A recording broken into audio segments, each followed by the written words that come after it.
नमस्कार दोस्तों, स्वागत है आप सभी का अपने चैनल आकाश टेक्निकल क्लास में। दोस्तों आज हम लेकर आए हैं ट्वेल्थ केमिस्ट्री का 5वां चैप्टर सरफेस केमिस्ट्री को, यानी पृष्ठ रसायन के बारे में आज हम बताएंगे।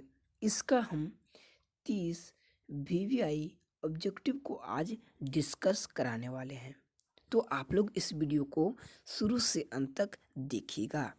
ट्वेल्थ एग्जाम के लिए यह चैप्टर काफ़ी महत्वपूर्ण होगा। तो चलिए बढ़ते हैं, फर्स्ट नंबर सवाल को देखते हैं। तो फर्स्ट में आप लोग का निम्नलिखित में कौन सा अनुसंख्य गुणधर्म नहीं है? निम्नलिखित में से कौन सा अनुसंख्य गुणधर्म नहीं है? तो प्रकाशीय क्रियाशीलता जो है वह अनुसंख्य गुणधर्म नहीं होता है। कौन सा? प्रकाशीय क्रियाशीलता। चलिए आगे देखते हैं सेकेंड नंबर सवाल को। तो सेकेंड में आप लोग का सामान्य ताप एवं दाब पर किसी गैस की 1 मोल का आयतन होता है। सामान्य ताप एवं दाब पर किसी गैस के 1 मोल का आयतन 22.4 लीटर के बराबर होता है। सामान्य ताप एवं दाब पर किसी भी गैस के 1 मोल का आयतन 22.4 लीटर के बराबर होता है। चलिए बढ़ते हैं, अगले प्रश्न को देखते हैं। तो अगला प्रश्न है मेरा, निम्नलिखित में सबसे प्रबल लिविस अम्ल है। निम्नलिखित में से सबसे प्रबल लिविस अम्ल BI3 होता है, यानी सबसे प्रबल लिविस अम्ल कौन सा है? तो BI3। दोस्तों अगर वीडियो बढ़िया लग रहा हो तो वीडियो को आप लोग जरूर से जरूर लाइक करिएगा और शेयर करिएगा। तो चलिए बढ़ते हैं, 4 नंबर सवाल को देखते हैं। 4 नंबर सवाल क्या करा है? दूध है। दूध क्या है? तो जल में परिक्षेपित वसा है। दूध क्या है? तो जल में परिक्षेपित वसा होता है, यानी ये ऑप्शन मेरा बिल्कुल ही सही होगा। चलिए आगे बढ़ते हैं, 5 नंबर सवाल को देखते हैं। तो 5 में आप लोग का, जब प्रकाश पुंज कोलाइडी विलयन से गुजरता है तो, जब प्रकाश पुंज कोलाइडी विलयन से गुजरता है तो प्रकाश का परिकिरणन होता है। जब प्रकाश कोलाइडी विलयन से गुजरता है तो प्रकाश का परिकिरणन होता है। चलिए आगे देखते हैं 6 नंबर सवाल को। तो 6 में आप लोग का, जानतव झिल्ली में छन जाने वाला विलयन कहलाता है। जानतव झिल्ली में छन जाने वाला विलयन समांगी विलयन कहलाता है। जानतव झिल्ली में छन जाने वाले विलयन समांगी विलयन कहलाता है। चलिए आगे बढ़ते हैं, अगले प्रश्न को देखते हैं। तो अगला प्रश्न क्या करा है? यहाँ पे शिवानी लिखा गया है, शिवनी लिखा गया है, पर चिमनी होना चाहिए। चिमनी, चिमनी से निकलने वाला धुआं उदाहरण है। चिमनी से निकलने वाला जो धुआं होता है वह ठोस में, यानी गैस में ठोस का उदाहरण है। चिमनी से निकलने वाला जो धुआं होता है वह गैस में ठोस का उदाहरण है। चलिए आगे बढ़ते हैं, 8 नंबर सवाल को देखते हैं। तो 8 में आप लोग का, किसी कोलाइडी विलयन में विद्युत अपघट्ट मिलाने पर, किसी कोलाइडी विलयन में अगर विद्युत अपघट्ट मिलाएंगे तो वह स्कंदन होता है। किसी कोलाइडी विलयन में अगर विद्युत अपघट्ट मिलाएंगे तो उसमें स्कंदन होता है। चलिए आगे देखते हैं 9 नंबर सवाल को। तो 9 में आप लोग का, माध्यम में कोलाइडी कणों की अनियमित गति कहलाती है। माध्यम में कोलाइडी कणों की अनियमित गति यानी जिग जैग मोशन क्या कहलाती है? तो ब्राउनियन गति कहलाती है। क्या कहलाती है? ब्राउनियन गति कहलाती है। और यह आपके 12th बोर्ड एग्जाम के लिए काफ़ी विविध सवाल है। तो चलिए बढ़ते हैं, 10 नंबर सवाल को देखते हैं। तो 10 में आप लोग का, निम्नलिखित में से कौन कोलाइडल घोल नहीं है? निम्नलिखित में से कौन सा कोलाइडल घोल नहीं है? तो जल एक कोलाइडल घोल नहीं होता है, यानी ये ऑप्शन मेरा बिल्कुल ही सही हो जाएगा, जल। चलिए आगे बढ़ते हैं, 11 नंबर सवाल को देखते हैं। तो 11 में आप लोग का टिंडल प्रभाव प्रदर्शित होता है। टिंडल प्रभाव जो है वह वास्तविक घोल द्वारा प्रदर्शित होता है। टिंडल प्रभाव जो है वह वास्तविक घोल द्वारा प्रदर्शित होता है। चलिए आगे बढ़ते हैं, 12 नंबर सवाल को देखते हैं। तो 12 में आप लोग का वे क्रिया जिसमें कोलाइडल कण अवक्षेपित होते हैं कहलाता है। वह क्रिया जिसमें कोलाइडल कण अवक्षेपित रहता है वह क्रिया क्या कहलाता है? तो स्कंदन कहलाता है। और यह सवाल आपके 12th बोर्ड एग्जाम के लिए काफ़ी ही वीवीआई सवाल दिया गया है 2021 के लिए। तो चलिए बढ़ते हैं 22 नंबर सवाल को, यानी 13 नंबर सवाल को। तो 13 में आप लोग का ताजे अवक्षेप को कोलाइडल में बदला जा सकता है। ताजे अवक्षेप को कोलाइडल में तलछट विधि द्वारा हम लोग बदल सकते हैं। किस विधि द्वारा? तो तलछट विधि द्वारा। चलिए आगे बढ़ते हैं, 14 नंबर सवाल को देखते हैं। तो 14 में आप लोग का यदि परिक्षिप्त प्रावस्था द्रव हो और परिक्षेपण माध्यम ठोस हो तब कोलाइड जाना जाता है। यदि परिक्षिप्त प्रावस्था द्रव हो और परिक्षेपण माध्यम ठोस हो तब कोलाइडल क्या जाना जाता है? इसका आप लोग आंसर कमेंट बॉक्स में जरूर से जरूर बताएगा। तो क्या जाना जाता है? तो उसे जेल के नाम से जाना जाता है। तो चलिए बढ़ते हैं, 15 नंबर सवाल को देखते हैं। तो 15 में आप लोग का साबुन ग्रीस को किसके द्वारा निकालता है? साबुन ग्रीस को किसके द्वारा निकालता है? तो इमल्सीकरण विधि द्वारा निकलता है। किस विधि द्वारा? तो इमल्सीकरण विधि द्वारा। चलिए आगे बढ़ते हैं, 16 नंबर सवाल को देखते हैं। तो 16 में आप लोग का कोलाइडी सोल है।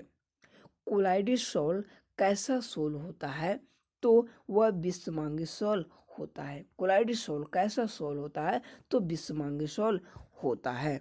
चलिए आगे बढ़ते हैं, 17 नंबर सवाल को देखते हैं। तो 17 में आप लोग का निम्नलिखित में से कौन द्रव स्नेही कोलाइडी है? निम्नलिखित में से कौन द्रव स्नेही कोलाइडी है? तो यह प्रश्न काफ़ी ज़्यादा वीवीआई सवाल दिया गया है, इसे आप लोग जरूर से जरूर याद कर लें कि द्रव स्नेही कोलाइडी को गोंद को कहा जाता है। द्रव स्नेही कोलाइडी, यानी बी ऑप्शन मेरा बिल्कुल ही सही होगा। और चलिए बढ़ते हैं, 18 नंबर सवाल को देखते हैं। तो 18 में आप लोग का कोलाइडी अवस्था की जानकारी दी थी। कोलाइडी अवस्था की जानकारी थॉमस ग्राहम ने दिया था। किसने? थॉमस ग्राहम के द्वारा कोलाइडी अवस्था की जानकारी दिया गया था, यानी सी ऑप्शन मेरा बिल्कुल सही हो जाएगा, थॉमस ग्राहम ने। चलिए आगे बढ़ते हैं, 19 नंबर सवाल को देखते हैं। तो 19 में आप लोग का कोलाइडल घोल उदाहरण है। कोलाइडल घोल किसका एक सटीक उदाहरण है? तो विषमांगी घोल का कोलाइडल घोल उदाहरण है। किसका? विषमांगी घोल का। चलिए आगे देखते हैं 20 नंबर सवाल को। तो 20 में आप लोग का टाइलिन नामक एंजाइम का स्रोत है। टाइलिन नामक एंजाइम का स्रोत क्या होता है? तो जीव की लार जो है वह टाइलिन नामक एंजाइम का स्रोत होता है, जीव की लार। चलिए आगे देखते हैं 21 नंबर सवाल को। तो 21 में आप लोग का निम्नलिखित में से कौन द्रव स्नेही कोलाइड का उदाहरण है? निम्नलिखित में से कौन द्रव स्नेही कोलाइड का उदाहरण है?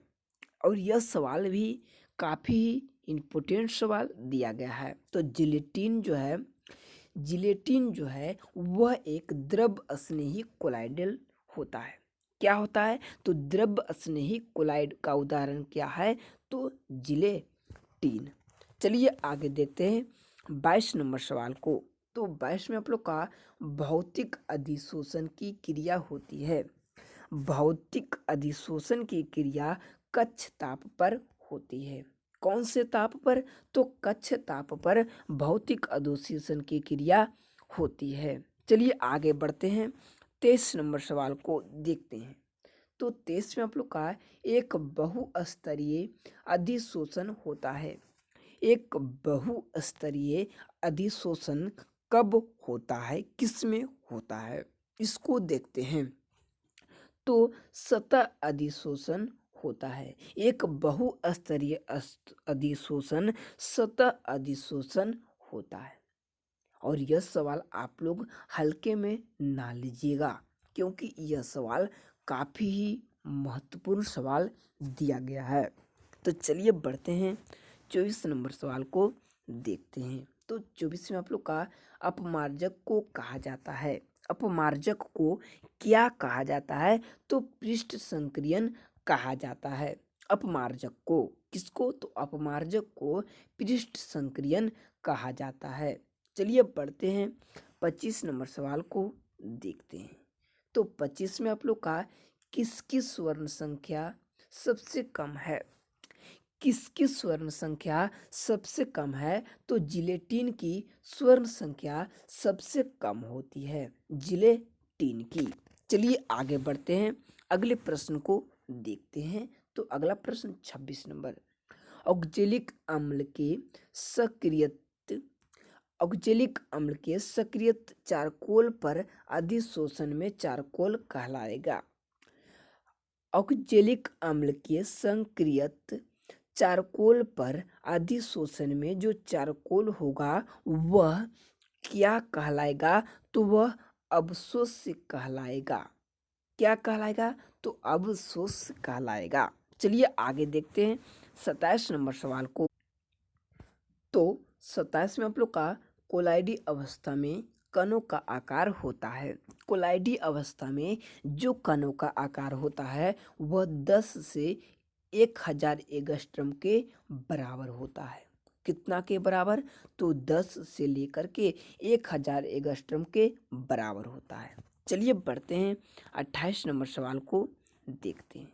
तो 28 में आप लोग का तेल तथा पानी के संयोग से बनने वाला कोलाइडी विलयन कहलाता है।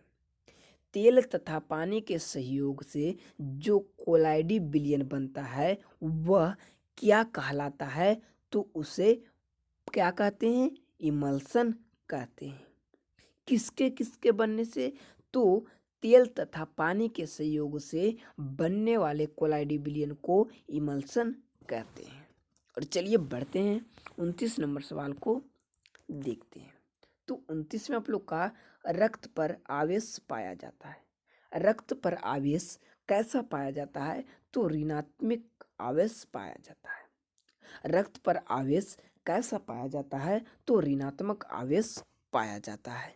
चलिए बढ़ते हैं, 30 नंबर सवाल, और यह आप लोग के अंतिम सवाल दिया गया है कि कोहरा उदाहरण है।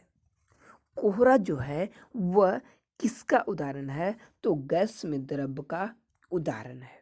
कोहरा जो है वह गैस में द्रव का उदाहरण है। दोस्तों आज बस इतना ही, और मिलते हैं अगले वीडियो में। अगर वीडियो बढ़िया लगा हो तो वीडियो को लाइक और चैनल को ज़रूर से ज़रूर सब्सक्राइब करिएगा, और बेल आइकन को दबाना ना भूलें, ताकि हम जब भी वीडियो अपलोड करूँ तो आप तक नोटिफिकेशन जल्द से जल्द मिल सके। धन्यवाद।